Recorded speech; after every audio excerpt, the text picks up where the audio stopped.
Chapter quadratic equations. Question है find the roots of the following quadratic equation by factorisation. Second part है question का 2x² plus x minus 6 is equal to 0। Solution given quadratic equation is 2x² plus x minus 6 is equal to 0। अब हम x² का coefficient और constant term को multiply करते हैं पहले। तो ये है हमारा 2 into minus 6 is equal to minus 12। अब हमें माइनस 12 के फैक्टर्स करने हैं। Factorise minus 12 to get the sum of factors equal to the coefficient of x।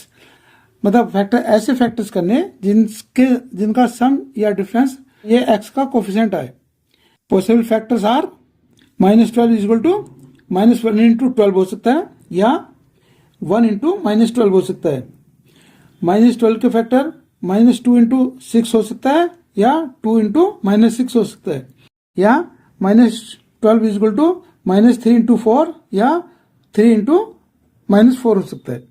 We find अब ये एक फैक्टर 4 है, एक फैक्टर माइनस 3 है, तो 4 plus minus 3 is equal to 1 और 1 जो है वही हमारा ये x का कोफिशिएंट है। Therefore 4 and minus 3 are required factor.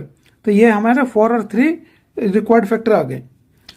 Now 2x² plus x minus 6 is equal to 0 ये हमारी क्वाड्रेटिक इक्वेशन थी। अब इसमें हमने x के लिए 4x माइनस 3x लिखा, तो ये हो गई 2x² plus 4x minus 3x minus 6 is equal to 0।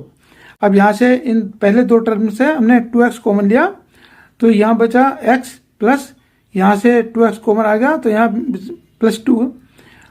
इन दोनों टर्म से माइनस 3 कॉमन लिया, तो यहाँ बचता है x और यहाँ बचा 2 इक्वल टू 0। अब इन दोनों टर्म से x प्लस 2 कॉमन है, तो x प्लस 2 कॉमन लिया, तो यहाँ बचा हमारा 2x और यहाँ बचा minus 3 equal to 0। Since the product of the two factors is 0, इन दो फैक्टर्स का प्रोडक्ट 0 है, so either of the two factors will be 0। अब इन दोनों में से एक 0 होगा। तो if x plus 2 equal to 0 it means x equal to minus 2। If 2x minus 3 is equal to 0, it means x is equal to 3/2. Therefore, the roots of the quadratic equation are -2 and 3/2। यही इसका answer है। And thanks for watching.